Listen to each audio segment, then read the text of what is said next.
Hello friends, welcome to my YouTube channel exam cracks. आप सबका मेरे यूट्यूब चैनल पर स्वागत है। और आज हम लोग डिस्कस करेंगे क्वाड्रेटिक इक्वेशन, जो बैंक के एग्ज़ाम के लिए बहुत ही इम्पोर्टेंट है।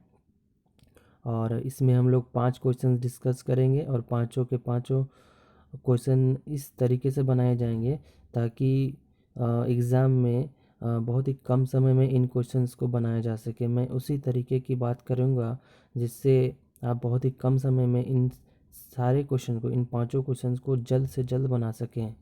ठीक है, तो शुरू करने से पहले आप जितने भी व्यूअर्स हैं उनको एक रिक्वेस्ट है, यदि इस वीडियो को आप पसंद करते हैं तो ज़रूर इसे लाइक करें और शेयर और सब्सक्राइब करें ताकि इससे मुझे मोटिवेशन भी मिल सके। तो चलिए शुरू करते हैं फ्रेंड्स। और आप देख सकते हैं स्क्रीन पर पहला क्वेश्चन क्या लिखा है।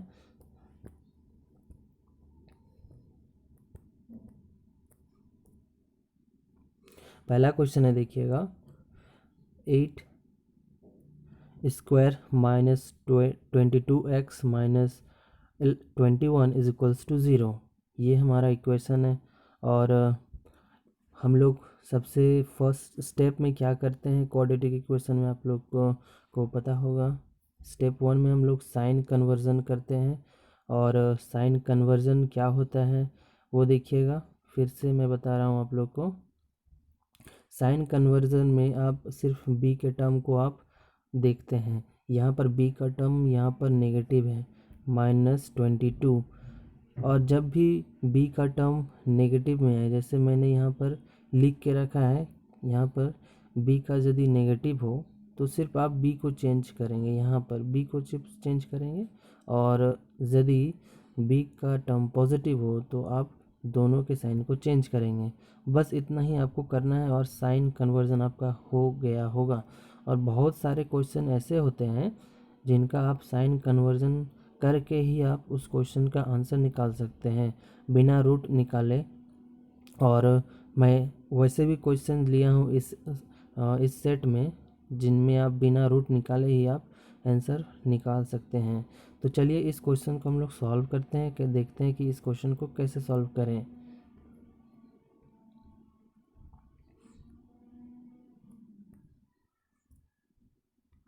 फर्स्ट ऑफ ऑल आप देख चुके होंगे कि ये क्वेश्चन है और हमने साइन भी चेंज कर लिए हैं। इस एक आपका पॉजिटिव आएगा और एक नेगेटिव आएगा। क्यों?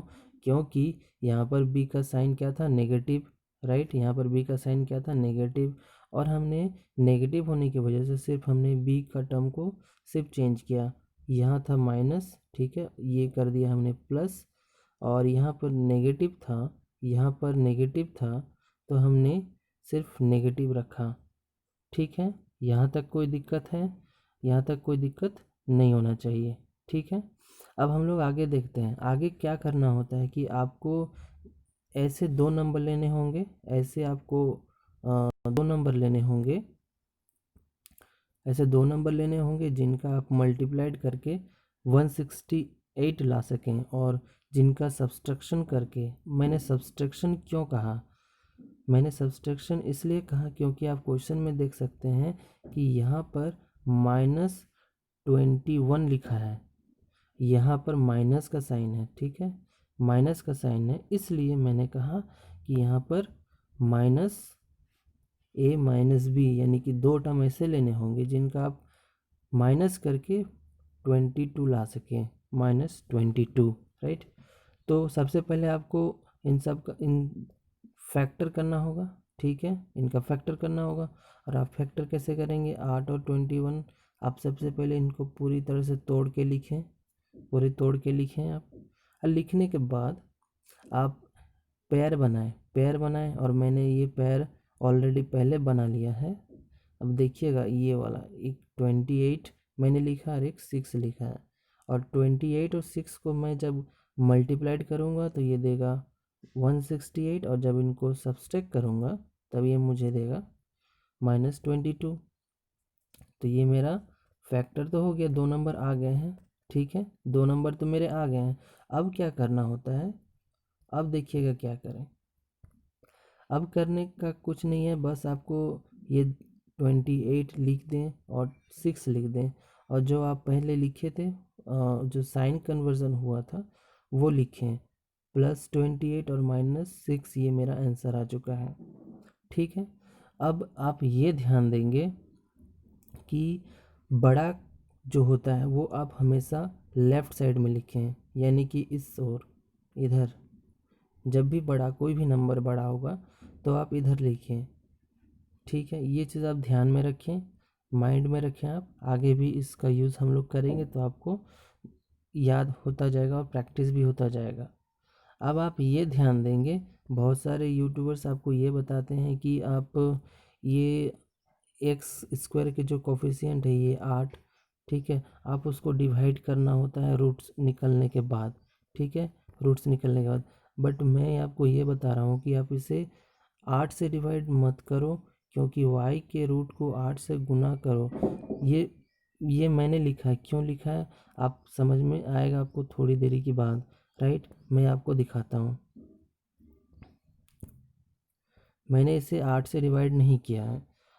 चलिए बस इतना ही हम लोग इसको रहने देते हैं और उसको देखते हैं आगे क्या करते हैं। ठीक है, मैं आपको पूरे डिटेल के साथ स्टेप बाय स्टेप आपको समझा रहा हूँ, स्टेप बाय स्टेप, और आप समझते चलें, देखते हैं। फिर अब हम लोग चलते हैं वाई के टर्म पे। ठीक है, वाई के टर्म में तो कोई उतनी बहुत बड़ा इक्वेशन नहीं है, आप इसको सॉल्व इजीली कर सकते हैं।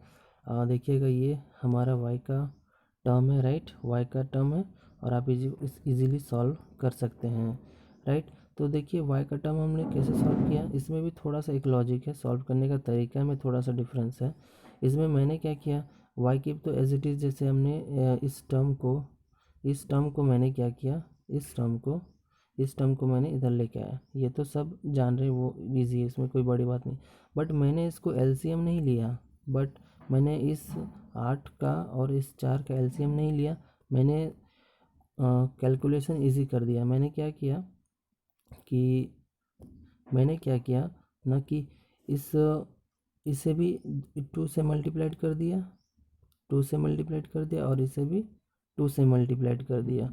उससे मेरा इक्वेशन सॉल्व हो गया, इजी हो गया सॉल्व करना। कैसे, वो देखिएगा, क्योंकि डिनोमिनेटर में देखिएगा, क्योंकि डिनोमिनेटर में हम लोग का इसमें दोनों में 8 आ चुका है, और जब भी डिनोमिनेटर सेम होता है तब आप उसके नुमरेटर को आसानी से ऐड कर सकते हैं। तो ये हम लोग का जो आया वो क्या आया, देखिएगा, वो हम लोग का आ गया आंसर आ गया है 343/8 आ चुका है, और इसको आप सॉल्व करेंगे तो 7/8 आएगा। इतना तक आप तो समझ चुके होंगे, राइट। अब आपको कंपेयर करना होता है। अब वो जो आप बताए थे ना, वो मैं आपको बता रहा हूँ कि जैसे आप इसको कैसे आप बोल रहे थे कि 8 से गुना नहीं करना है और क्या करना है, तो वो चीज़ लॉजिक समझिएगा। देखिए उसको कैसे करते हैं, ये हम लोग का वैल्यू आ गया था, राइट, ये हम लोग का वैल्यू आ गया था, और ये मेरा सिर्फ वैल्यू आया था। मुझे करना क्या था कि यहाँ पर 8 से डिवाइड करना था यहाँ पर, ठीक है। तो मैंने इसको 8 से डिवाइड नहीं किया, मैंने y के टर्म को ही 8 से गुना कर दिया। ठीक है, ये ज़्यादा आसान है, और ये तरीका आप सीखेंगे धीरे धीरे। ये तो अभी शुरुआत है, आप धीरे धीरे देखेंगे कि मैं इस सारे क्वेश्चन को कैसे सॉल्व करता हूँ, और ये आसान भी है सॉल्व करना। ठीक है, तो ये क्या हुआ, ये करके देखिएगा, ये तो एज इट इज़ रहा। अब ये क्या हो गया, देखिए मैंने इसको 8 से मल्टीप्लाइड किया और ये 7 हुआ। अब इसको आप कंपेयर करें, कंपेयर किनको किनको करना है वो बताता हूँ। कंपेयर आप इसको उठाएं और 7 से कंपेयर करें तो आपको पता चलेगा ये तो ग्रेटर देन है। अब आप इस -6 को उठाएं और इस 7 से कंपेयर करें तो आपको ये पता चलेगा कि 7 ग्रेटर है, यानी कि आपके पास ये दो ऑपोजिट साइन आ रहा है। तो आप ऑपोजिट साइन आ रहा है तो आप उसको क्या कर सकते हैं, उसको आप रिलेशन इस्टेब्लिश्ड नहीं कर सकते हैं। ठीक है, तो ये पूरा डिटेल से मैंने एक क्वेश्चन को सॉल्व करके आपको बताया है कि मैं इन क्वेश्चंस को कैसे सॉल्व करता हूँ, राइट। और भी क्वेश्चंस हैं, मैं उन क्वेश्चंस को आपको बताता हूँ। चलिए, तो देखिए फ्रेंड्स, हम लोग का नेक्स्ट क्वेश्चन क्या है। नेक्स्ट क्वेश्चन देखिएगा, हम लोग का जो इक्वेशन दिख रहा है यहाँ पर, ये x का वाला है और ये y का है, ठीक है।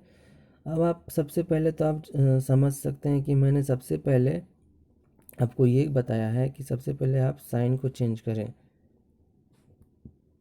सबसे पहले आप साइन को चेंज करें स्टेप 1 में। जब भी आप साइन को चेंज करेंगे इस कंडीशन में, देखेंगे कि आप b का टर्म पॉजिटिव है। जब भी b का टर्म पॉजिटिव रहेगा आप दोनों के साइन को चेंज करेंगे, इन दोनों के साइन को चेंज करेंगे, राइट। अब चेंज करने के बाद आपको क्या आ गया है, देखिएगा। चेंज करने के बाद आपका एक दोनों ही नेगेटिव में आ गया है, ठीक है। अब इस प्रोसेस को सॉल्व करने से पहले आप ये चीज़ ज़रूर सॉल्व कर लें कि y का साइन कन्वर्जन ज़रूर कर लें, कि ये इसमें आपको समय बचत होगा। और वो मैं आपको बता रहा हूँ क्यों, क्योंकि देखिएगा मैं इसको सॉल्व नहीं करूँगा पूरा। अब y के टर्म में हम लोग चलते हैं और देखते हैं कि क्या होता है। अब देखते हैं y में क्या है, देखिएगा। y में देखें आप कि b का जो y में देखेंगे आप, तो आप देख रहे हैं कि जो b का जो साइन है वो नेगेटिव है। नेगेटिव होने की वजह से आप साइन कन्वर्जन जब करेंगे तो सिर्फ b चेंज होगा, यानी कि ये पॉजिटिव हो जाएगा नेगेटिव से, ठीक है, क्योंकि ये तो नेगेटिव है। तो नेगेटिव से ये पॉजिटिव में कन्वर्ट हो गया, ओके। और ये पॉजिटिव का पॉजिटिव एज इट इज़ रहा। अब आपको ये ध्यान दें, अब सबसे बड़ा लॉजिक तो यही है कि साइन कन्वर्जन का सबसे बड़ा बेनिफिट भी यही है कि आप साइन कन्वर्जन करते हैं तो देखते हैं आप, पहले मैंने इनको सॉल्व किया तो ये दोनों नेगेटिव आया और दोनों पॉजिटिव आया। अब सबसे बड़ा बेनिफिट यही है साइन कन्वर्जन में, आप देखते के साथ बता सकते हैं कि ये जो टर्म है ये ग्रेटर देन है, विदाउट आप इसको फर्दर सॉल्व किए हुए आप बता सकते हैं, क्योंकि y का जो दोनों रूट आ रहा है वो दोनों पॉजिटिव आ रहा है, राइट। तो इस क्वेश्चंस को मैंने विदाउट सॉल्व किए ही मैंने इस जो क्वेश्चन था इसका मैंने आंसर बताया। और आंसर क्या होगा, x is less than y, ये आपका फाइनल आंसर होगा। और ये मैंने बहुत ही कम समय में बनाया, तो आप भी इसी तरीके से बनाएंगे और इसी मेथड का यूज़ करेंगे, साइन मेथड का, राइट। ओके फ्रेंड, चलते हैं नेक्स्ट क्वेश्चन में। देखिएगा फ्रेंड्स, नेक्स्ट क्वेश्चन क्या है, थर्ड क्वेश्चन हम लोग का नेक्स्ट है। थर्ड क्वेश्चन देखिएगा, 6x² minus 19x plus 15 is equals to 0। ये रहा हम लोग का एक इक्वेशन। और दूसरा इक्वेशन क्या है, y³ प्लस 783 इक्वल्स टू 775। ये हम लोग का दूसरा इक्वेशन है। तब हम लोग इसको कैसे सॉल्व करते हैं, सबसे पहले आपको पता होगा कि साइन कन्वर्जन करते हैं। साइन कन्वर्जन करने का बेस्ट तरीका यही है कि सबसे पहले आप वो देखें कि b का जो साइन है वो क्या है, यहाँ पर नेगेटिव है। अब b का साइन जब भी नेगेटिव होता है आप जानते हैं कि सब सिर्फ b को ही चेंज करेंगे, उसी का साइन चेंज करेंगे, सेम इसका साइन चेंज नहीं होगा। तब आपको फाइनली क्या मिलता है, रिज़ल्ट आपको क्या मिलेगा, सिर्फ आपको पॉजिटिव रूट्स आएंगे x के। अब जब मैं इधर आता हूँ y के टर्म को देखता हूँ, y के टर्म में क्या है देखिएगा, जब उसको मैं सॉल्व करता हूँ 775 माइनस 783 जब ये करता हूँ तो ये y का टर्म नेगेटिव आ रहा है, क्योंकि नेगेटिव आएगा, क्योंकि इसको सब्सट्रैक्ट करने के बाद। अब इनको तो सॉल्व करने की ज़रूरत है नहीं ना, इनका आप रूट क्यों निकालेंगे, ठीक है। इसका आप तो रूट निकालने जाएंगे नहीं, क्योंकि आप देख रहे हैं कि ये दोनों रूट पॉजिटिव आ रहा है और दोनों नेगेटिव, ये एक नेगेटिव आ रहा है। देखते के साथ विदाउट सॉल्व फर्दर हम लोग किए हुए, वैल्यू निकाले हुए एग्जैक्ट, हम इसको बता सकते हैं कि एक्स का जो है वो ग्रेटर देन है एक्स, तो इसको सॉल्व करने की ज़रूरत नहीं है। तो ठीक है, तो ये आंसर क्या होगा हम लोग का, x is greater than y, ये हम लोग का आंसर हुआ, ठीक है। तो आगे चलते हैं नेक्स्ट क्वेश्चन पे। तो नेक्स्ट क्वेश्चन देखते हैं फ्रेंड्स क्या है। नेक्स्ट क्वेश्चन देखिएगा, 5x² plus 4x is equals to 0। इसको सॉल्व करते हैं, एक्स कॉमन लेते हैं और एक्स कॉमन लेने के बाद हम लोग का एक्स 0 आता है और एक -4/5 आ रहा है, ठीक है। और जब हम लोग वाई के टर्म को सॉल्व करते हैं तो इसको सिंपली आप क्या करें कि 3x² मैंने 243 लिख के रखा है और y² आपका 81 आ रहा है, तो y = ±9 आएगा। ये तो सब जान रहे हैं, इसमें कोई दिक्कत की बात नहीं। अब इसको कंपेयर करें, कैसे करें? कंपेयर करने का तरीका यही है कि आप 0 को उठाएं और एक +9 से कंपेयर करें, तो आपको ये पता चलेगा कि +9 ग्रेटर है। और फिर से 0 को आप -9 से कंपेयर करें तो 0 तो -9 से बड़ा है। आपको दो साइन दिख रहे हैं और दोनों साइन क्या है? अपोजिट। तो इनको आप क्या कर सकते हैं? इनको आप कंपेयर नहीं कर सकते हैं क्योंकि दो अपोजिट साइन आ चुका है। तो आपका आंसर भी क्या आ चुका है? Relation can not be established. आप इसको इस्टेब्लिश नहीं कर सकते हैं, राइट। तो ये हम लोग का आंसर आया, ठीक है। चलते हैं नेक्स्ट क्वेश्चन में।